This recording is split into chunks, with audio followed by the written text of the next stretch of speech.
The tranquility of the International Space Command Center was shattered when the long-range sensors blared an unexpected warning. Red lights flashed as the alarm echoed through the halls. Captain Marcus Steele, with his gaze fixed on the main screen, watched as unknown blips materialized at the edge of the solar system. "Report." Steele's voice was calm but carried the weight of imminent danger.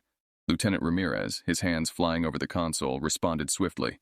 "Multiple unidentified objects have entered the system, sir. They're not responding to our hails."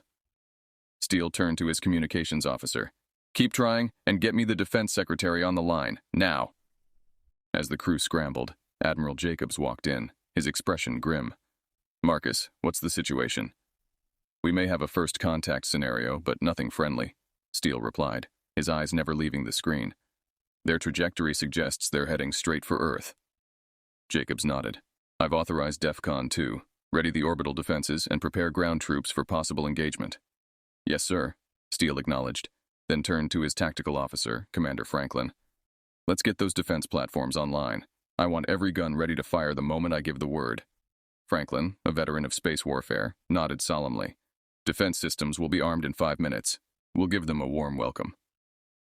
Steele watched the alien fleet approach, each vessel ominously silent and bristling with unknown technology. "Any luck with communications?" he asked. "No, sir. There's complete radio silence from the incoming ships," replied Sergeant Collins, frustration evident in his voice. Jacob stepped closer to the screen, analyzing the data.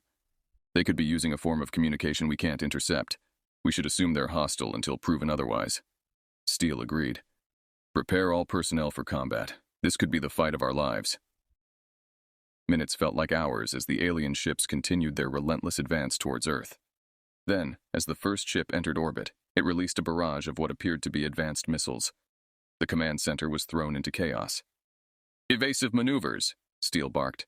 "Activate point defense systems." The room vibrated with the sound of the orbital defense platforms returning fire. Explosions dotted the sky as some of the incoming missiles were intercepted, but too many continued their deadly descent. Steele clenched his fists. "Damage report." "We've got impacts in multiple locations, North America, Europe, and Asia. Significant casualties reported," Franklin announced, his voice tense. "We need a counteroffensive now, Admiral," Steele urged, turning to Jacobs. Jacobs was already on it. "I'm authorizing the use of kinetic bombardments. Target their main fleet. We can't let them get another volley off." As the orders were relayed, Steele watched the battle unfold, knowing the fate of humanity might well rest on the decisions made in the next few minutes.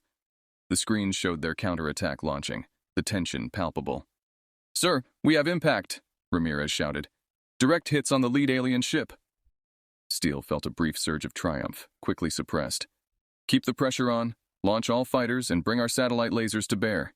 If they want Earth, they'll have to pay in blood." The command center staff worked feverishly, coordinating Earth's defenses against the alien threat. As the first day of contact drew to a close, Steele knew this was only the beginning.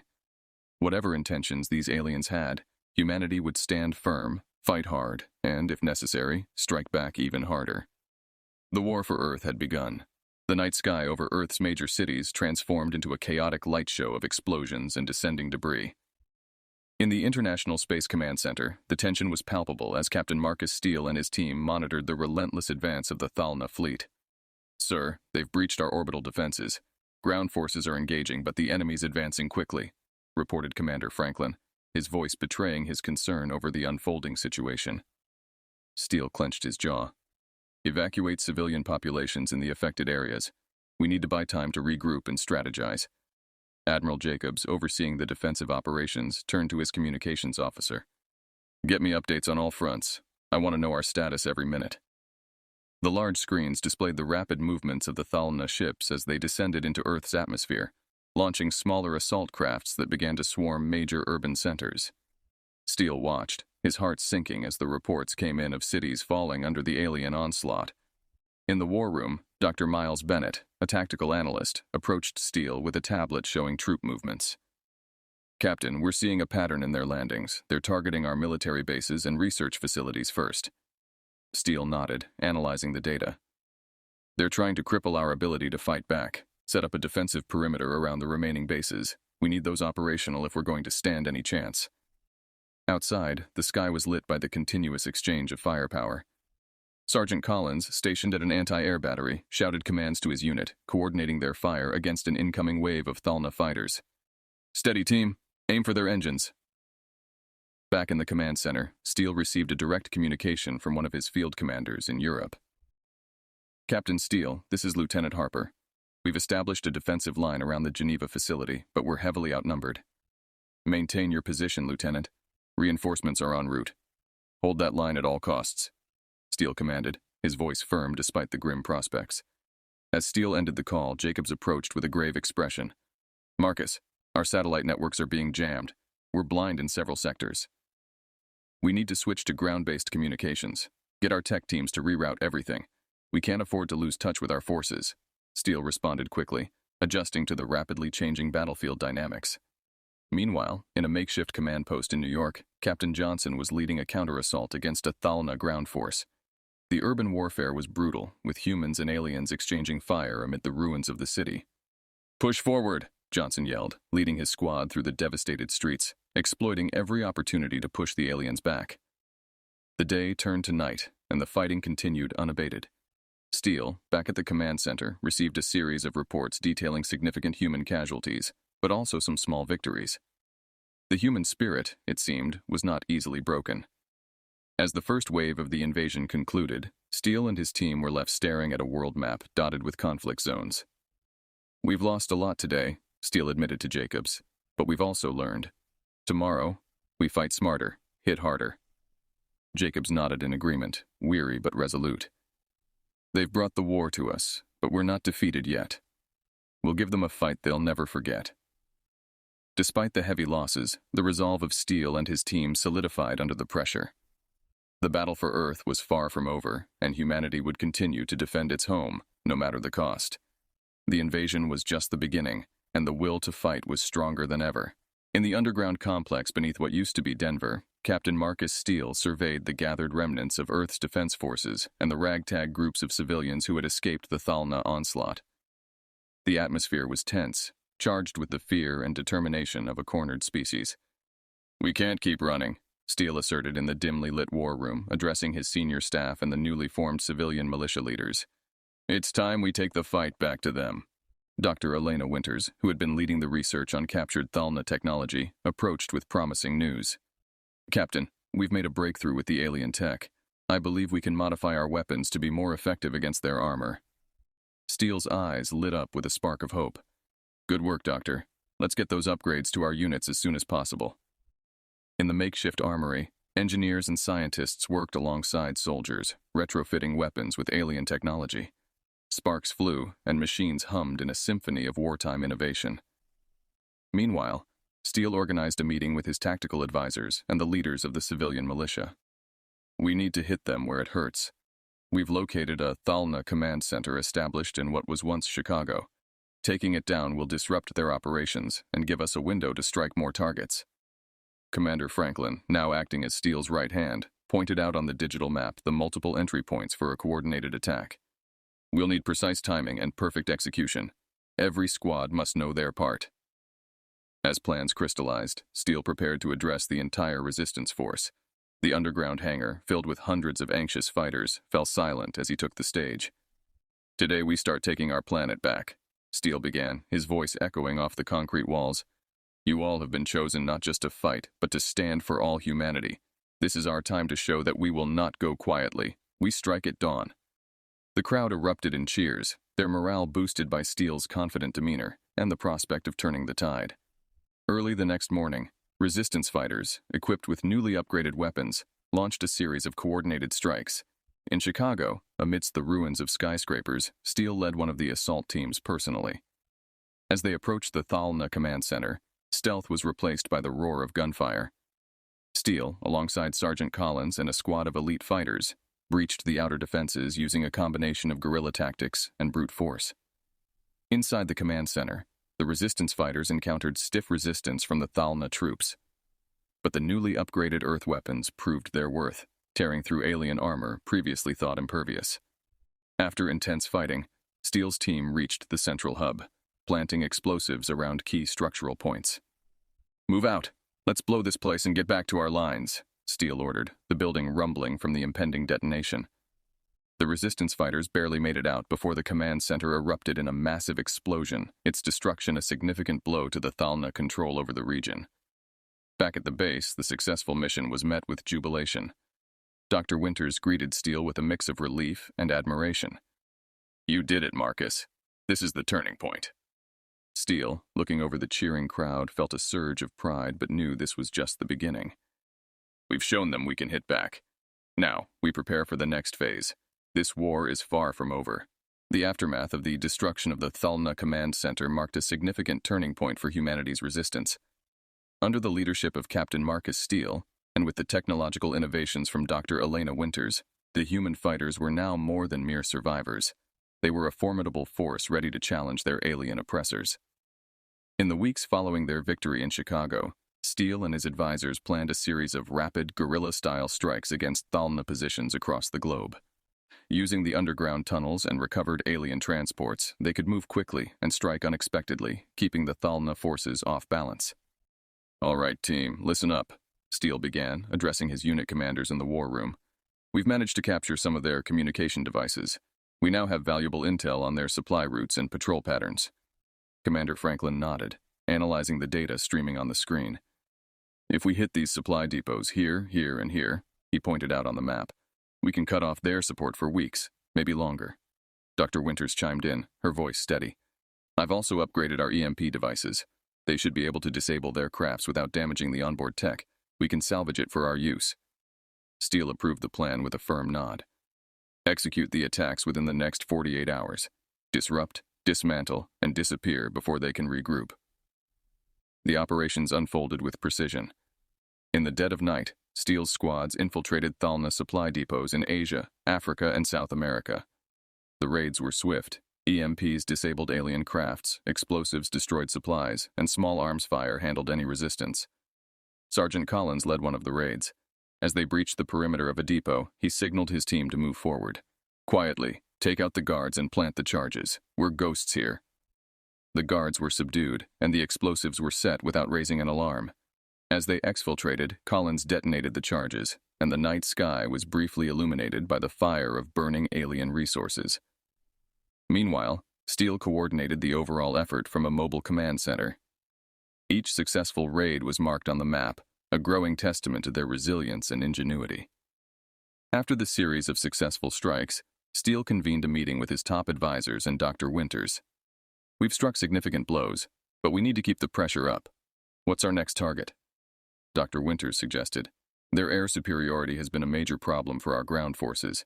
If we could take down one of their air command ships, it would drastically reduce their effectiveness in theater." Franklin looked up from his tablet, where he'd been reviewing satellite images. "There's an air command ship stationed over the Pacific. It's heavily guarded, but with a coordinated attack using our new anti-air missiles, we might have a shot." Steele contemplated the risky maneuver. "It's a gamble, but one that could pay off handsomely. Prepare the missiles and pull together a strike team. I'll lead this one personally." The planning was meticulous. Resistance fighters from around the world were brought in, briefed, and rehearsed for the mission. The night of the attack, Steele was in the cockpit of one of the commandeered alien crafts, leading the assault. As they approached the command ship, anti-air missiles streaked across the sky, a beautiful yet terrifying ballet of destruction. The command ship took direct hits and began to falter.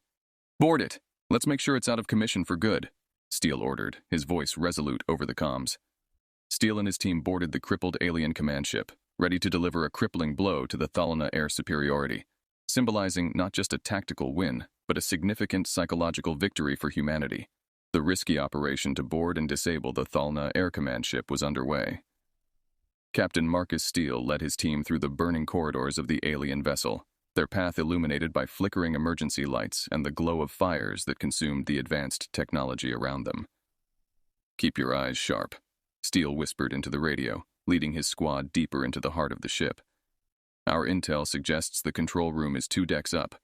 We disable the ship's systems there and we gain a massive advantage in the skies." The air was thick with smoke and the acrid smell of burning electronics. The squad encountered light resistance, quickly subdued by their precise and well-coordinated attacks.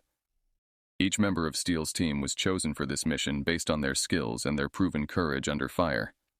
Dr. Elena Winters, back at the Resistance's makeshift command center, monitored the progress of the mission anxiously.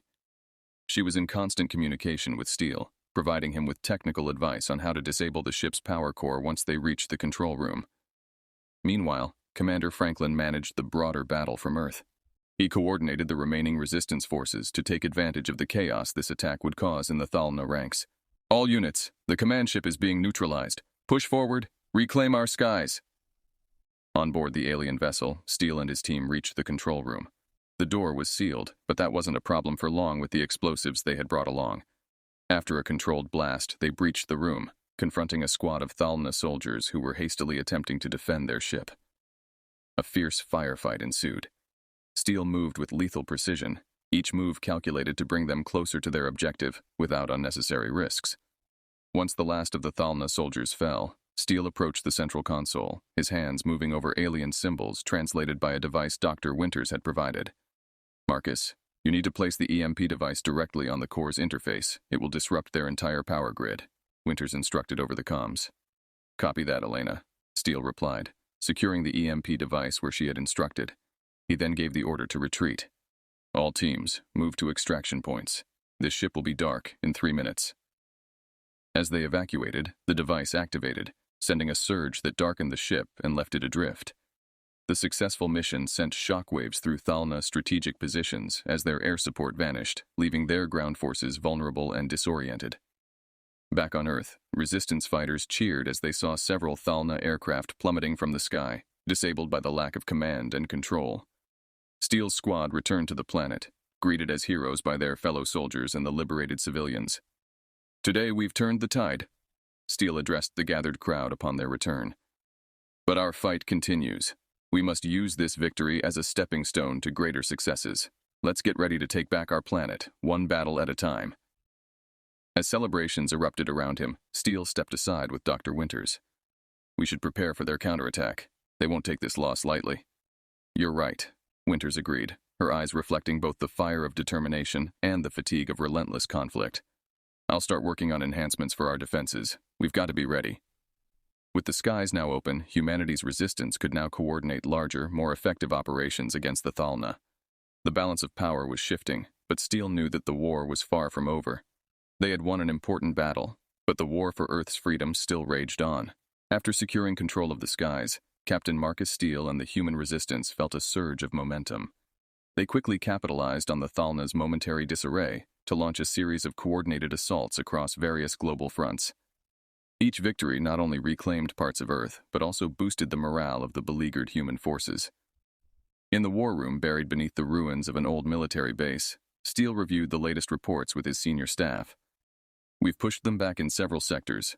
It's time to consolidate our gains and prepare for the next phase, he declared, his voice resonant with authority and determination. Commander Franklin, overseeing the troop deployments, added, We've managed to surround their main ground force in the Amazon basin. If we strike now, we could deal a critical blow. Steele nodded in agreement. Prepare the troops. I want a full-scale offensive. We end their ground presence once and for all. As the human forces mobilized, Dr. Elena Winters approached Steele with an update on the latest technological enhancements. We've improved our drone fleet with the alien tech. They're ready to provide support for the ground troops. Also, our cyber team has managed to crack more of their communication codes. We can listen in real time and disrupt their orders. Excellent work, Elena. Let's use every advantage we have, Steele responded, his strategic mind already plotting the best use of these new tools. The battle in the Amazon was fierce. The dense jungle became a chaotic battleground as human soldiers, supported by drones and guided by intercepted communications, clashed with the entrenched Thalna forces. The aliens, though technologically superior, found themselves outmaneuvered at every turn by the guerrilla tactics perfected by the humans over months of relentless warfare. Steele himself was in the thick of the action, leading a crucial charge to break through the alien defenses.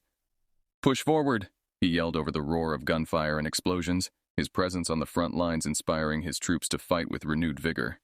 Meanwhile, Sergeant Collins directed an aerial drone strike that obliterated a key Thalna stronghold, opening a gap in their defensive line. Now's our chance. All units, advance. Collins commanded, coordinating the attack with precision born of hard-earned battle experience. The turning point came when human forces captured a Thalna commander, gaining valuable intelligence on their remaining capabilities and deployment strategies. This information allowed Steele to execute a pincer movement that trapped the main alien force between two human divisions. As night fell over the Amazon, the sounds of battle faded, replaced by the victorious cheers of human soldiers. The Thalna forces, decimated and demoralized, surrendered en masse, marking a significant turning point in the war.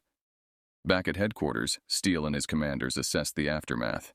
This victory is decisive, but we must remain vigilant. The Thalna will not give up their claim on Earth easily, Steele cautioned, already anticipating the enemy's next moves. Around Steele, the room buzzed with activity as reports continued to come in, each one a testament to the resilience and ingenuity of the human spirit. The battle for Earth had swung in humanity's favor, but the war was still far from over. Steele knew the hardest part might yet come as they prepared to bring the fight beyond their own planet, to ensure such an invasion could never happen again. After the decisive victory in the Amazon, Captain Marcus Steele knew that to prevent future conflicts, humanity had to take the fight directly to the Thalna. The objective was clear: strike at their homeworld to disable their ability to wage war and ensure Earth's safety.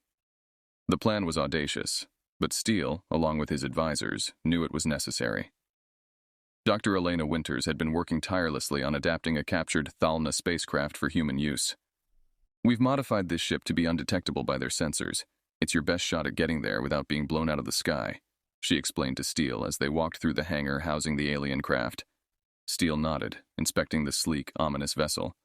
"And the crew?" "I've selected a team of our best, pilots, engineers, soldiers, and 2 of our top linguists in case you need to communicate," she replied. The mission began under the shroud of darkness. Steele and his hand-picked team launched in the stolen Thalna ship, slipping through the enemy's defensive net thanks to the modifications Winters had implemented. The journey to the Thalna homeworld was tense, with every member of the crew aware of the stakes. Upon arrival, they found a planet much different from Earth. Vast deserts interspersed with massive industrial complexes rather than natural features.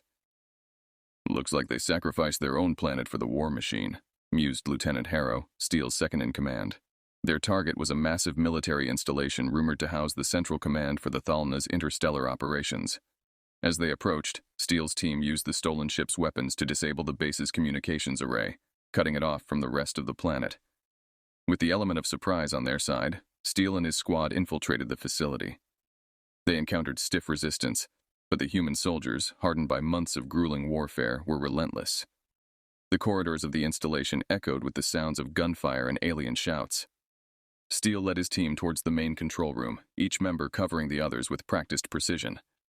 Upon reaching the control room, they were confronted by the Thalna commander, a towering figure clad in ornate armor. Steele stepped forward, his weapon aimed. "End this war. Surrender your forces or we disable your ability to wage war forever," he demanded, his voice steady.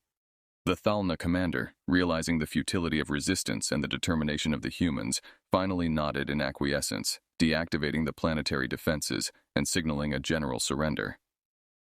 With the mission accomplished, Steele's team exfiltrated with the Thalna commander in custody, leaving the disabled facility as a message to any who would threaten Earth again. Upon returning, Steele presented the Thalna commander to the United Nations, now reformed as a global coalition for defense and peace. "This marks the end of their threat," Steele announced, addressing the assembly. "But let it also mark the beginning of a new era where Earth stands ready to defend its peace with vigilance." Humanity had not only survived the invasion, but had also proven capable of defending itself against any future threats. Captain Steele, once a soldier in a desperate struggle, had become a symbol of Earth's newfound strength and unity.